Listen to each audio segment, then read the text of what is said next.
regular town council meeting of the town of Vegreville. I call this meeting to order at 7:02. I'll be looking for a motion to accept the agenda. Councillor Bullock makes the motion. Is there any additions or deletions? Seeing none, all those in favor? Carried. Thank you.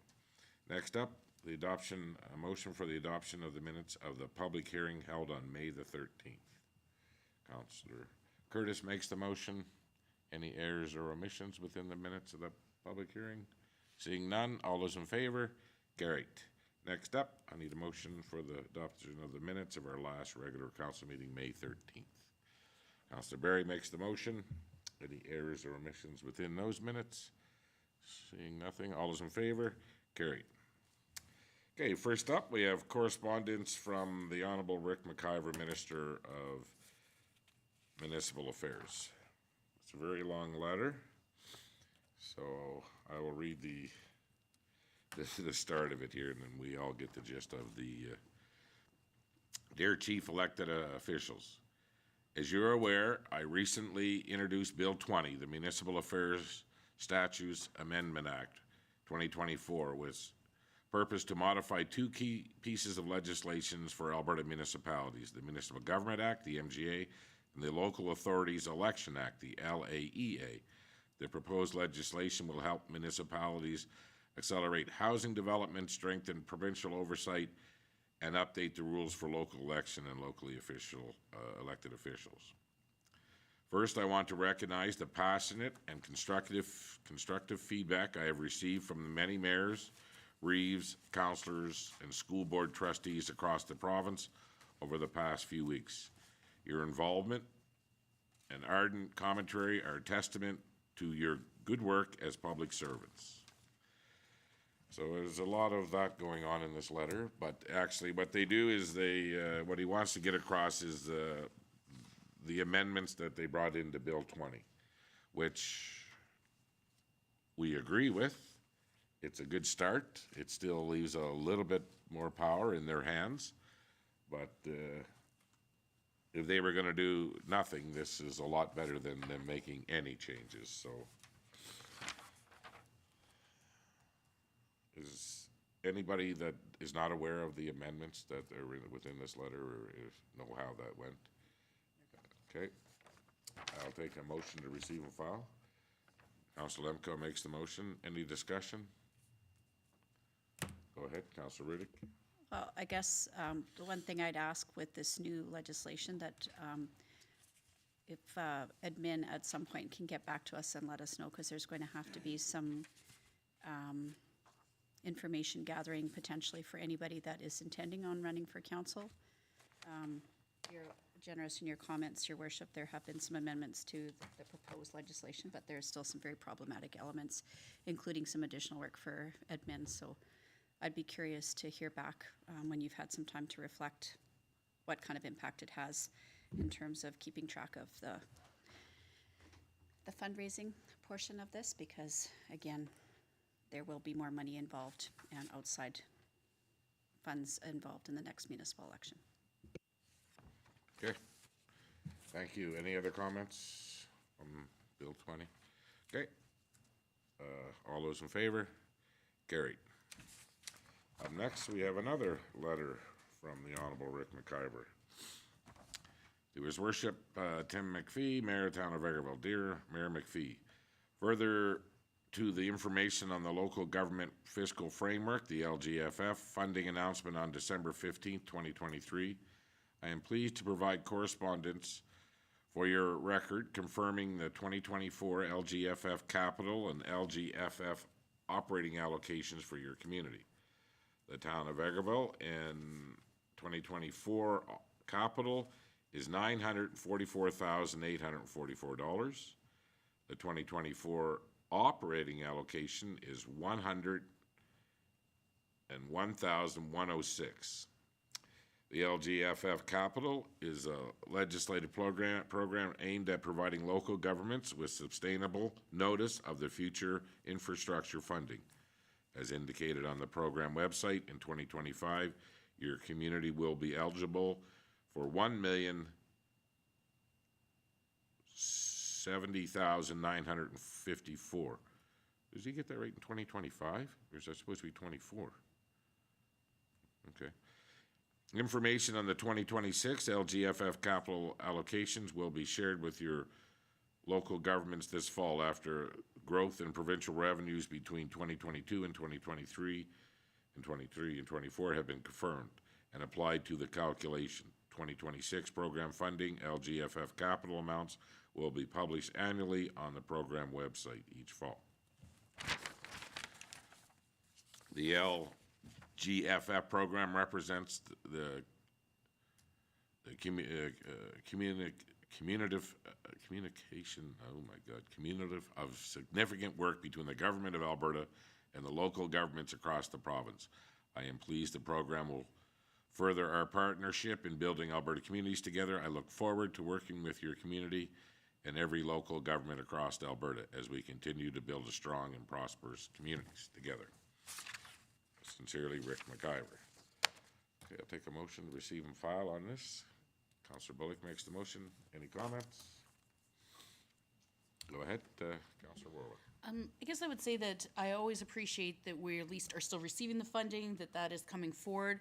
My concerns still lie where they probably were before, which is that there's still a lot of inequity in how that funding is divided, and that we don't seem to have the recognition or the capture of the fact that in rural communities, we often actually face even higher costs per meter, per kilometer when we're doing items, just because we don't have the same bidding power, the transportation to us is further. So I always have that concern, and of course, we know that half the funding goes to major centers.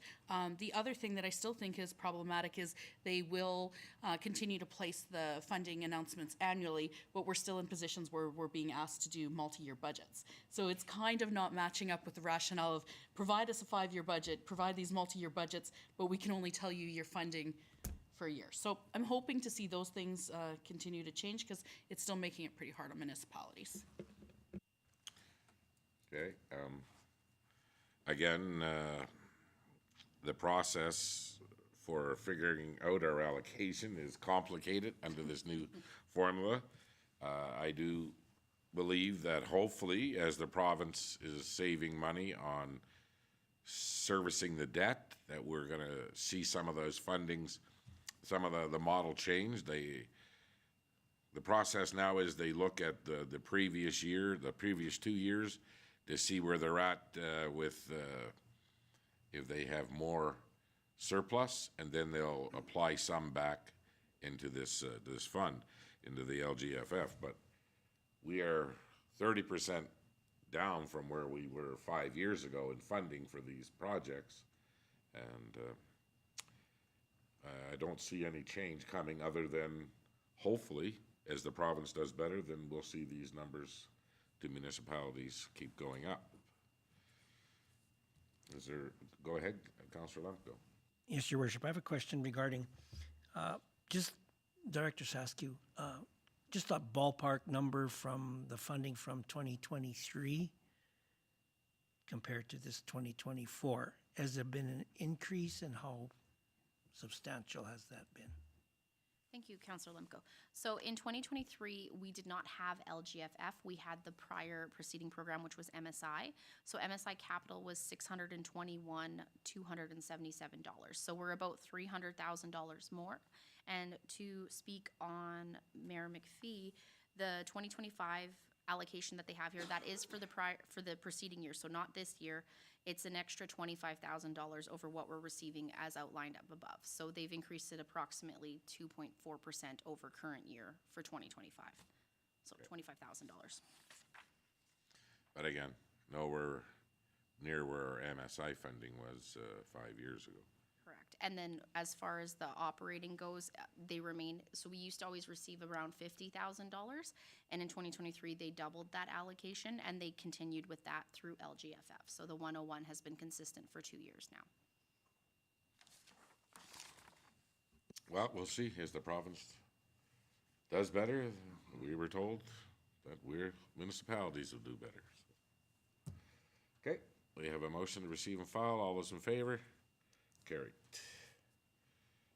Director Saskew, you're next. Thank you, Your Worship. I have a letter here from the members of the Vegreville Pride Committee. So in their letter, they outline the importance of the Pride Committee and what they are doing to help people of Vegreville. So they are inviting everyone to attend their Pride Week activities. The Pride Painting Party will be held June 6th from 3 to 6 p.m. at the Vegreville Centennial Library.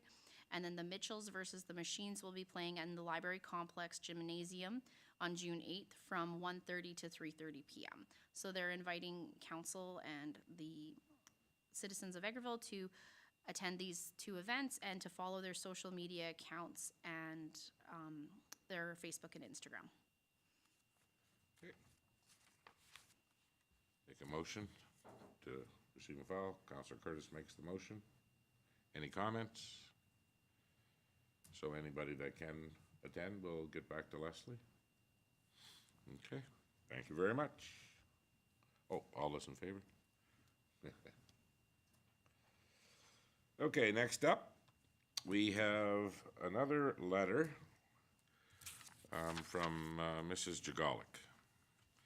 So I'll just read part of it here because my name was included in this week's newspaper and the fact that my letter, which was emailed individually to council on May 7, was not posted on the Town of Vegreville website, I am resubmitting it along with these additional comments. I request this letter to be posted for the May 27th meeting, allowing for public viewing as it should have been originally. So, just so everybody knows that when you send a letter to a councillor or to the mayor, there's no obligation for us to post it publicly. So the other letters that we received were sent to admin to be included on the agenda. So, but I want Mrs. Jagalik to understand that I did acknowledge her that she had sent the same letter on the date, on the first reading that we had on these. So we will publish this letter in this meeting, correct? Okay. So as we move forward, this issue seems to be bogging us down here a bit. So the last meeting, I informed the public through council as the spokesman that the form letters that we received were a lot from out-of-town people and some from in-town people, and we all come up with what we thought was the decision of how we were going to move forward. And I did include in my comments that if there was another step to be taken for these issues, it would be a petition. And we listed off in the Municipal Government Act what it would take and the section that it would be covered under. So we're not going to be reading publicly form letters at this meeting, at council meetings. If you need any information on how to start a petition, you would contact the admin of the town and they could give you all the information that you would need. And that's where we're going to be on this issue. So to keep reading the same form letters with a different signature over 30 times last meeting was not something that this council needs to do. Again, if you need help and you feel that this strongly about this issue and you would like to start a petition, then we can steer you in the right direction to move forward. And I hope that Mrs. Jagalik understands that it wasn't admin that didn't publish her letter. She didn't send the letter to the town of Vegreville addressed to the mayor and council. But I did acknowledge that she sent the letter, and the letter was the same. Okay, so I would need a motion to receive and file this letter. Councilor Berry makes the motion. All those in favor? Carried. Thank you. Next up, Director Saskew. Thank you, Worship. So I have here the monthly cash statement for the month ended April 30th, 2024. We began the month with $4.2 million in the bank and ended with $3.9 million. So it's a net change in cash of $323,097.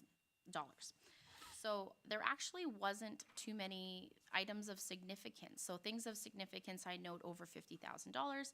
As you know, we have many, many transactions coming and going throughout the town every month. So the major sources of cash that I found were FCSS quarter two payment of $157,294.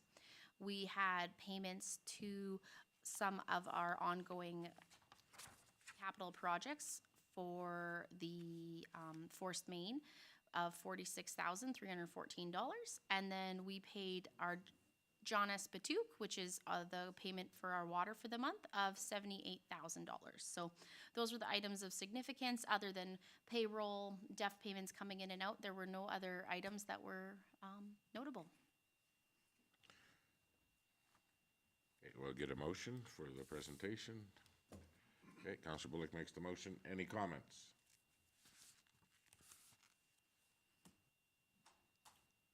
When are we gonna start making money?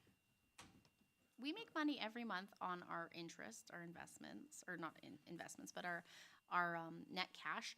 That is obviously going down as our cash balance depletes as we get closer to the end of the fiscal year when we're collecting taxes. So our cash balance, we would expect it to start increasing in the month of May and June as we sent out tax notices on May 8th, I believe. So we can expect higher cash balances and higher, more notable interest payments in the coming months.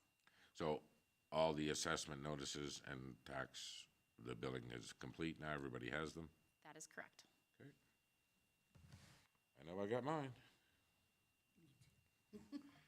Okay, all those in favor? Carried. Thank you. And one more. Thank you, Your Worship. So I have here a request for council decision from the FCSS department. So this is the topic celebrating the LGBTQ2S plus Pride Week during June 9th through 15th, 2024. And the proposal is that they understand last year council passed a motion to include the painting and maintenance of Main Street intersection crosswalk, 50th Street and 49th Ave between Town of Vegreville and CIBC to match the Pride flag. For this year, the committee is requesting a new initiative of a visual approach of repainting repurposed flower boxes from a previous community initiative. The committee would like to do this to foster visibility, inclusivity, and acceptance that has a longer lasting and deeper impact that instills feelings of inclusiveness amongst residents, reduces stigma, makes maintenance and repair easier if needed, and provides a more cost-effective solution based on the committee's minimal budget. This year's proposal includes a support through local business donations for the materials and supplies required. So this is proposed by the Pride Committee, the Vegreville and Area Pride Committee. So they have background here, which is outlining Pride Month that is currently celebrated each year in June to honor the 1969 Stonewall Uprising in Manhattan. The Stonewall Uprising was a tipping point for the gay liberation movement in the United States. In Alberta, the first Pride celebration was held in Edmonton in 1980 and became a week-long festival in 1983. Since then, Pride events have become more popular in urban centers, but unfortunately, rural areas are struggling to show support for their LGBTQ2S plus community members. Looking at the Town of Vegreville 2022 to 2025 strategic plan, some responses can be addressed if the Town of Vegreville decides to take part in Pride Week this year. One, the lack of support is the main reason that LGBTQ2S plus community members would leave Vegreville. This relates to strategic goal 2, growth creating plans that incentivize and encourage community development. The lack of acceptance for minorities in Vegreville, including LGBTQ2S plus, relates to strategic goal 3, quality of life promoting festivals and public events. The need for Vegreville to become more progressive. This relates to strategic goal 2, growth promoting Vegreville as a great place to raise a family, start a business, or enjoy retirement. It is important to note that A.L. Horton Elementary School and Vegreville Composite High School have gay-straight alliances with regular attendance. This is important and desperately needed because the LGBTQ2S plus youth face approximately 14 times the risk of suicide and substance abuse than their cisgendered and heterosexual peers. Studies show that key factors for positive mental health and well-being for LGBTQ2S+ individuals include support from family and friends, particularly for youth, and support for workplaces and neighborhoods. By celebrating Pride this year, the town of Vegreville will be showing these young children and teens that their community supports them and cares for them, thus creating an accepting community in which they will want to remain even after they graduate. So there's no financial implications. As they had noted, the donations for materials and supplies came from local businesses. And the communication strategy, as per last year, the Vegreville and Area Pride Committee will do all advertising via social media. They ask that the town of Vegreville shares the posts on their social media and the town of Vegreville website calendar. Different members of the Pride Week Planning Committee will create social media posts to educate people on LGBTQ2S+ matters. This will consist of differences between the Pride flags and the importance of each, educating about the Pride event, being an ally, culturally inclusive Pride, how to create a safe, inclusive environment, further education opportunities to explore, and resources. So the recommendation is that Town Council approve the committee's request for a new initiative for 2024 to repaint repurposed flower boxes displayed in front of the Vegreville Centennial Library in lieu of painting Main Street intersection crosswalk, which was previously approved on May 24th, 2023 by motion 2023-0523. Okay, thank you very much. Okay, we'll need a motion for the recommendation. Councillor Rudick makes the motion. Any comments? Go ahead. It doesn't really matter, but just they're going to put them in front of the Centennial Library. Do you know how many we're talking about? I'm just thinking there's not a lot of space there, so I'm just trying to vision what it would be We like. were told 2 at the last presentation. That Is that what the number was? Okay. what I'm understanding as well. Yeah, because I'm just thinking about what the entrance looks like in with the doors, and so there's not like a lot of space on there. And the second part of that was, is the social media ask any different than what our previous was, basically? I don't believe so. Okay, So thank they you. create the posts and then they ask that the town of Vegreville reshare them. Any other comments, questions? So, again, the financial implication is 0, no different than it's always been in the past for the town of Vegreville. That is correct. 0. Okay. Okay, with no more questions, all those in favor? Carried, thank you all. Okay, next up is, I'll be the CAO today. How's that? The topic is the Prairie North Rail Passenger Train. The proposal is to approve a $500 contribution towards Battleford Agency Tribal Chiefs Community Development Corporation, the BATC-CDC grant application for advocacy to bring Via Rail passenger train service to CN's rail track that runs through Vegreville. So the background, Mayor McPhee, along with mayors of Lloydminster, North Battleford, Saskatchewan, Warman, Saskatchewan, Yorkton, Saskatchewan, have been working together to bring Via Rail passenger service to the CN rail line running from Edmonton through these communities.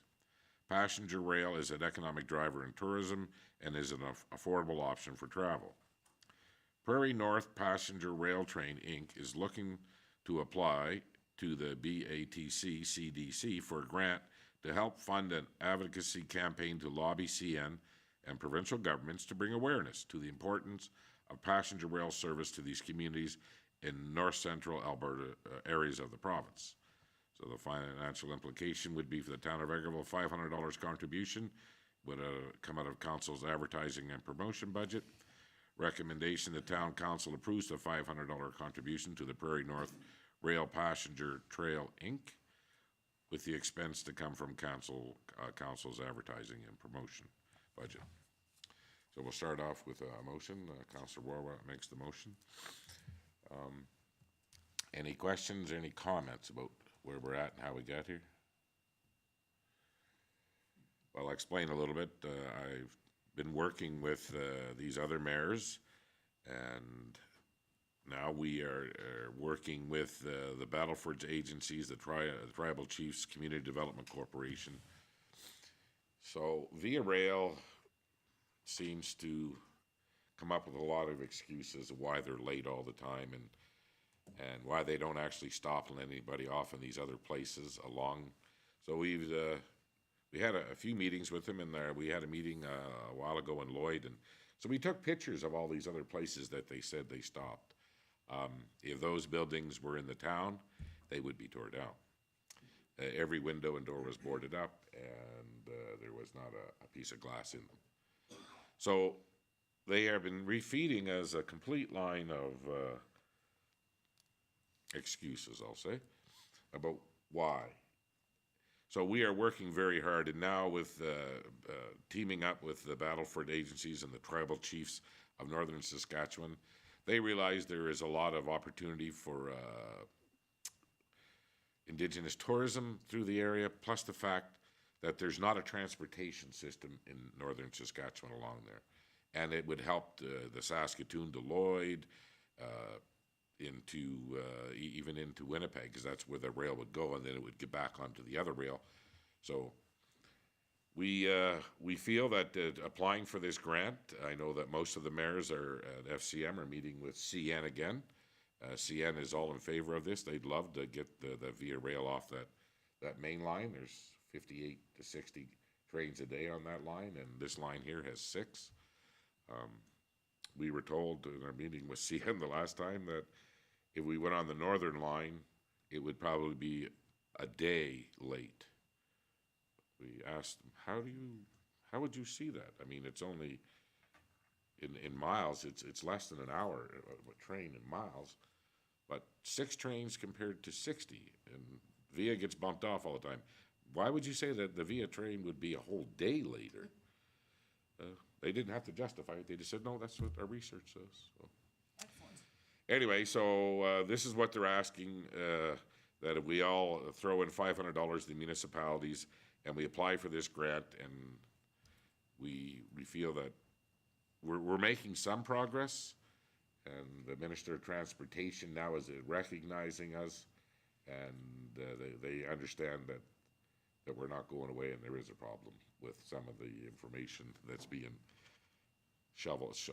shared with us. So we have a motion for the recommendation for the $500, which would come out of council's budget. Any other questions?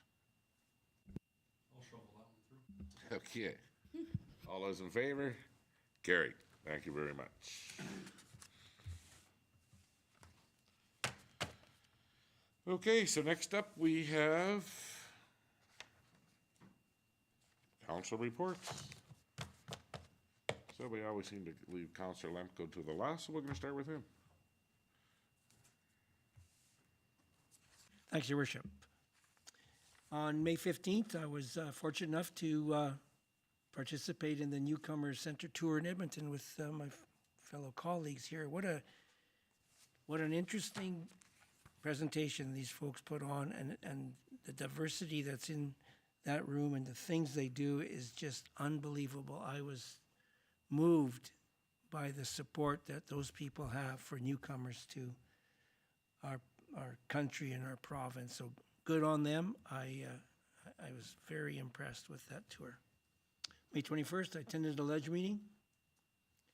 Today I was at the Community Connection at the Sunshine Club, and I was fortunate enough to be there for the morning sessions. A very good session by Griffins regarding the 13 ways to kill your community, and some of the things that he presented on rural communities and how they can either help themselves or not help themselves. So it was a good presentation. And then grant writing was another one. So a full room of people, and kudos to FCSS for the regional collaboration to get together and put on something like this. It was a very good session. This afternoon I was on a Zoom call with the ASA, and that was regarding their new initiative, and it was centered around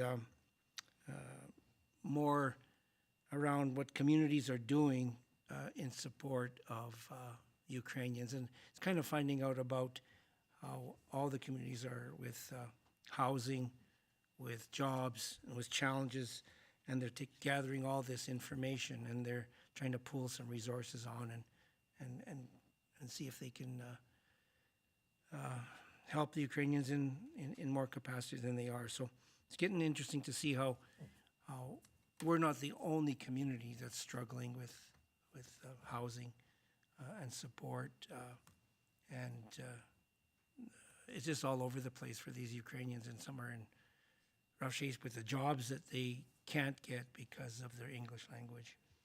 So, yeah, many challenges, but it's good to be in on this group because they provide a vast amount of information. Tonight's council meeting. Thank you very much, Councillor Barry. Thank you, Your Worship. I was also at the Newcomer Center tour on May 15th, and I'll agree, it is fantastic the amount of work that they do for the newcomers that come to Alberta. And I hope that we can work with them a little bit in the future still.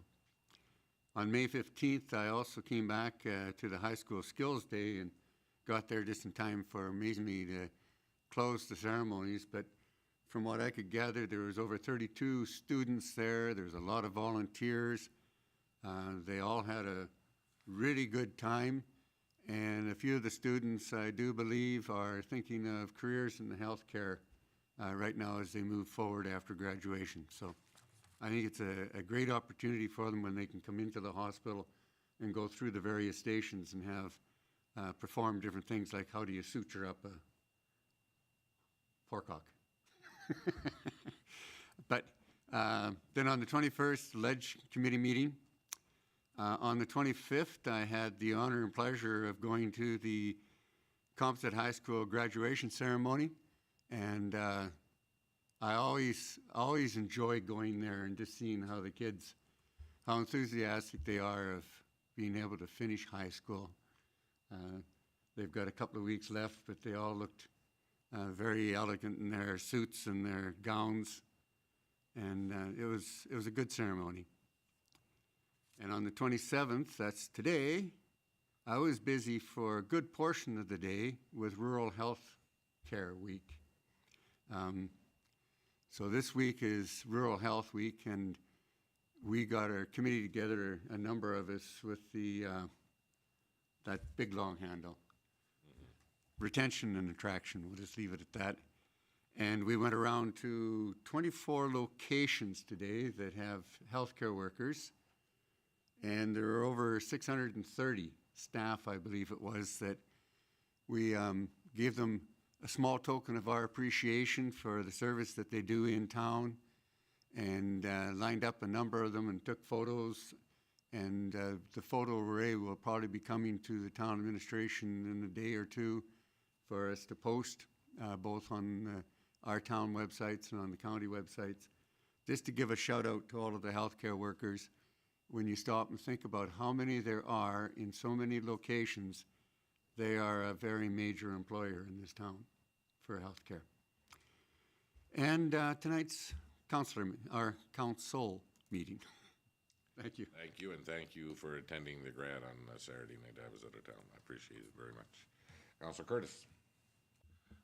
Thank you very much. Late week for me, or late last couple of weeks, I guess. Newcomer Center tour, though, I was there as well, and it was awesome to see not just how much they do, but how intertwined they are with everything, and how they know how to get you to the next spot in your journey, because it's can be very tough for new people learning the language or just not knowing where to go. So that was very, very nice to see. Ledge meeting on the 21st, and then I would have had FCSS today, but because of the connection meeting, it was postponed, and I wasn't able to make that. So just tonight's council meeting. Okay, thank you. Councillor Bullock.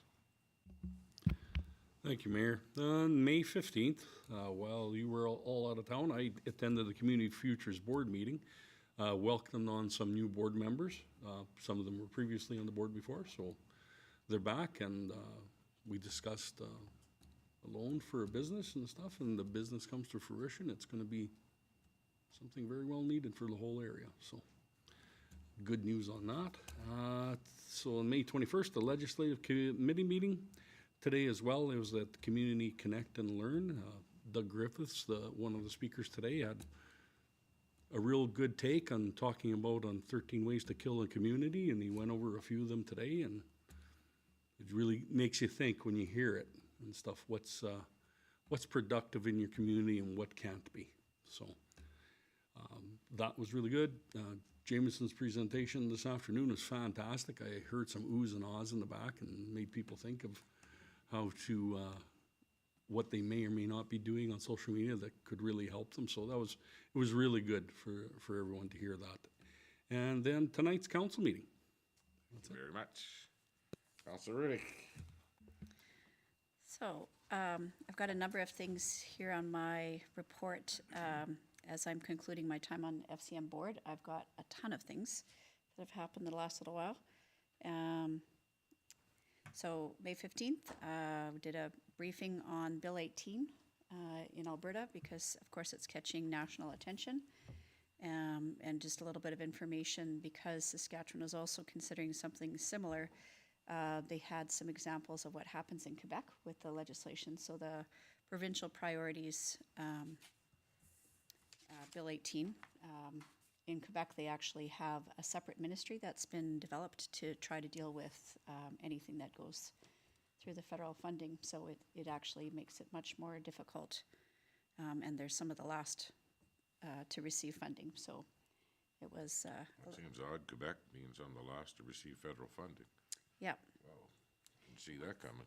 Yeah, and it's, I mean, I think that's part of the information that we presented on the 16th when we met with Minister McIver. Some of the FCM board met with Minister McIver about Bill 18 and just made sure that he was aware that FCM, as the national advocacy voice for municipalities of all sizes, that in Alberta, those of us that are board members consider it a serious responsibility to get as much money for local governments, and it includes much more than Edmonton and Calgary, that every municipality in Alberta benefits from federal funds, such as Canada Community Building Fund, which has been doubled twice in the last 5 years due to the advocacy of FCM. So there were some things that he was not aware of that we did, so it was a good meeting. May 16th, FCM Governance Committee, Executive Committee on the 23rd, Finance and Audit Committee on the 24th, a briefing on the 24th as well, and an Advocacy Essentials Workshop briefing. I've been asked to present at the annual conference on advocacy essentials for communities, using my perspective as a table officer leaving the table, but starting our journey as a community that put a resolution into FCM. That is kind of what triggered my interest in being part of the board. So I've been preparing for that presentation. And May 27th, FCM election briefing. I chair the elections committee, so that's another little bit of fun. And today I did a Green Municipal Fund announcement in Calgary. City of Calgary received funds for their composting facility, and it's been a resounding success, and they applied for the Green Municipal Fund to add loan and grant to their funds to expand their operations there. So we don't offer that same compost service, but their compost has, they have 2 different lines that they produce, including the Plus, which uses human waste as the Plus. It's been a resounding success in every way, shape, and form. So things to consider for the future, Dale. I also had a briefing for a webinar that I'm doing tomorrow for Equal Voice. It is Hybrid Municipal Government Public Summit. It's intended to talk about the hybrid workplace for municipal government, being able to do virtual meetings both for staff and for elected officials in municipal government. So if anybody's interested, between 10 and 11, we'll be doing that. Today's town council meeting, and my colleagues all talked about the newcomer center tour. Really impressed that council has taken on that as an initiative, and really very happy to be there and see what kind of work is possible when people put good effort forward and ensure that everybody feels a part of the community. So really excited to see that coming to Vegreville. Okay, thank you very much. Councilor Rowe. All right, I had very similar meetings, obviously, to most of council, but for different ones on the 15th, I had another library board meeting. Most of the highlights from that one we shared previously. This was kind of just a follow-up from the sustainable planning meeting. They will be reaching out to Director Saskew just in regarding some changes that they want to do within some of their accounts and whatnot, so maybe I'll follow up with you on that one as well. The 21st, the legislative meeting. Then on the 22nd, I actually got to attend my first official Northern Lights Library Board meeting, and just a couple things to bring from there. Be it that this is my first full one, I kind of just sat back a little bit, took it in, got the information, but as well as it was the day for their elections. So that was primary, but it was kind of an opportunity to go around the table and have some discussions. They broke out into some smaller groups after the formal part of the meeting, and the couple things I would just bring is, I know that Councillor Barry had brought us before about the 1.5% increase. They just discussed that again, that they do believe at this point it will be continued to seen every year till at least the 2027. Having said that, they know that even with some reductions, they're not capturing the inflation, so they are going to be going into some of their reserves to continue to fund this forward. Some of the initiatives they talked about that they will be doing to address some of those shortfalls included potentially, some of the spaces that they may have that may be able to be rented out. That's something they're looking at right now, as well as one of their higher costs is quite often with the vehicle van replacements. So they are looking, right now they're in the process of doing some contracts for contract drivers to change their system a little bit. So they're looking at this because long-term you can, the 1.5 isn't covering the difference, and you can only draw out of reserves for so long before you're hit in another level. One of the things that I did make a note of that they just discussed, and it is something that, maybe as a provincial advocacy piece, not necessarily just for libraries or Northern Lights libraries, but for a lot of things, is when the payments often and requisitions come when you're receiving them from the province. So right now, all of the municipalities are up to date with their requisitions to the Northern Lights Library, except one major contributor, and that's the province. Now, again, the issue is not their concern as to whether or not they will be funded, but they're not sure exactly when, and it actually puts them in a position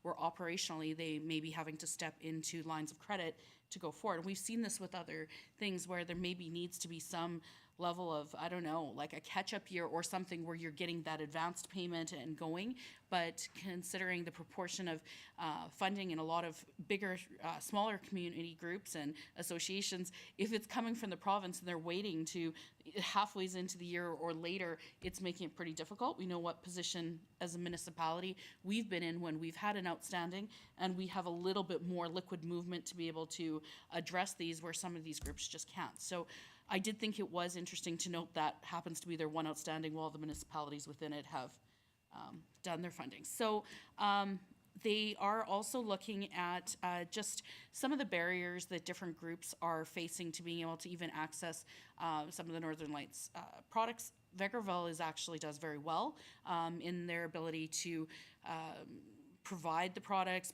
to the area around, but they're finding particularly one of the areas was some of the Indigenous communities are having a lot of trouble accessing the materials. So that's all I have for my first one there, and now I think I kind of understand how their meetings go, and hopefully we'll have a little bit more coming forward from there.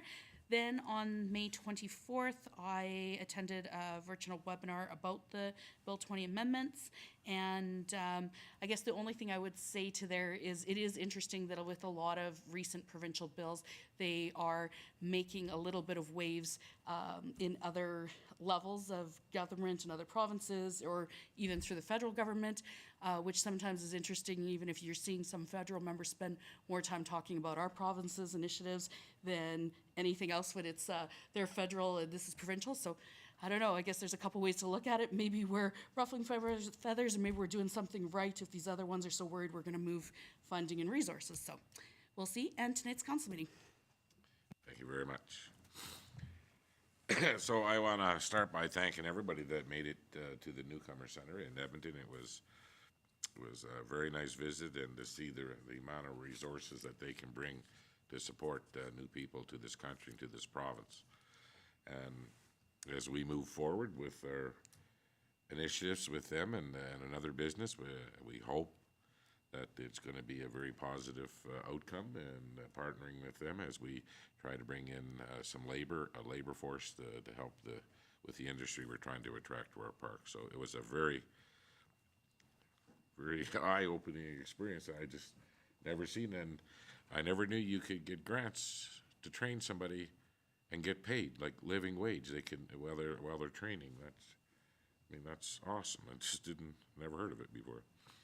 On the 16th, we had a meeting of NAGO, the Northeastern Alberta Alliance for Growth and Opportunity, which is all the mayors and regions in Northeastern Alberta, and we met with all of our MLAs. And we have one issue, which is healthcare, and we made it very clear to all of our MLAs within our region that the Northeast wants to become its own health region, its own zone, and we want to help Alberta Health with solutions as we move forward. All the MLAs were very open to this approach. Two MLAs decided that they would take the government relations part on between the two of them and deal with our subcommittee and healthcare subcommittee. So we are just putting some final numbers of what it looks like in the Northeast, all of the facilities that we have here, and now we're going to try to bring all the administrators and doctors' offices and all the other players within the healthcare field in the Northeast and try to come up with a strategy how we can build into the future. And then we're going to go to the Minister of Health and Alberta Health on their own with the help of our MLAs and explain to them just what we feel the best solutions will be for the Northeast. Very positive, a lot of stuff coming out of our NARGO meetings right now, and even provincial elected officials are saying, I don't know what took the Northeast so long, because we've always been the unwanted stepchild of this province. And every minister received letters in the last few months about who we are and what our expectations will be from their ministry, and we have one concern, and it's the Northeast. And we're taking advantage of the fact that we have MLAs that represent the UCP party, the government of today, and we feel that we should have a stronger voice within the cabinet in the Northeast. And we are going very well. So on May the 16th, I also had an economic development meeting with Jameson and some potential investors in the area. And again, we're ongoing discussions with a lot of people through that department right now. Ledge meeting on the 23rd, we met with a company called AJN. We have met a few times, and hopefully we'll be making some sort of announcement coming up here soon. Also on the 23rd, I attended the ATCO Cup, the show jumping competition. And it was CAO Ling and myself that attended it, and it's just south of the airport, the international airport. And it was a very good event. I learned a lot about show jumping. I've been to a couple of these before and never realized how it all works. But luckily, I asked one of the speakers there that she would sit at our table, and Nancy said she would love to sit at our table. And so Nancy Sutherland, that is, of ATCO. So she explained a lot about how show jumping works and how there's no judging in show jumping. It's all on faults and time, and the horses never get to see the course. The riders are allowed to see it 1 hour before they're allowed to walk it, but the horse never sees it. Yeah, I thought it was interesting. But the whole evening, we were lucky. A former resident of Vegreville, Roger Mazinkowski, the government relations arm of ATCO, was with us, and so we had lots of good conversation during the evening, and Mrs. Sutherland wants to come and visit our new park. Hopefully we can arrange it when ATCO is there with the energizing and bringing the shallow services in. And she's very interested in taking another tour around Vegreville. I did bring up the fact that we're looking at a future new rec facility, and she was very pleased about that, and we'll see how that goes. But all in all, it was a very nice evening. On the 24th, I too took in that webinar on Bill 20 and the amendments. I agree somewhat with Councilor Rudick. I don't think the amendments went far enough, but I do believe that it's livable. Some of them today, that doesn't matter anyway because it's passing. But I'm happy that they recognize some of the comments that were made from municipal elected officials through RMA and through Alberta Munis that we see some of this legislation as being a problem. And on the 24th, I had some site visits on some town-owned land in town. We were out showing some potential investors what it would look like if their business was in Vegreville. And hopefully we'll be continuing those conversations as we move forward. This morning I was at the Community Connect event, FCSS. I had opening remarks, and luckily my phone wouldn't give them up. It was like the Bermuda Triangle there. Oh my God. Griffith's, his laptop froze up, but as soon as I got back to the table, it just popped up. I'm like, anyway, it was nice to see all the collaboration and the different nonprofits and the different FCSS groups from this whole region working together. They're trying to bring some success. And I mean, communities are made up of a lot of nonprofits, and without them and the work they do in our community, it wouldn't be, none of our communities would be the place that to live that we have today. So, and tonight's town council meeting. Is there any other business of council? Seeing none, I haven't missed anything, have I? Okay. Well, if that's the case, I will adjourn this meeting at 7:53.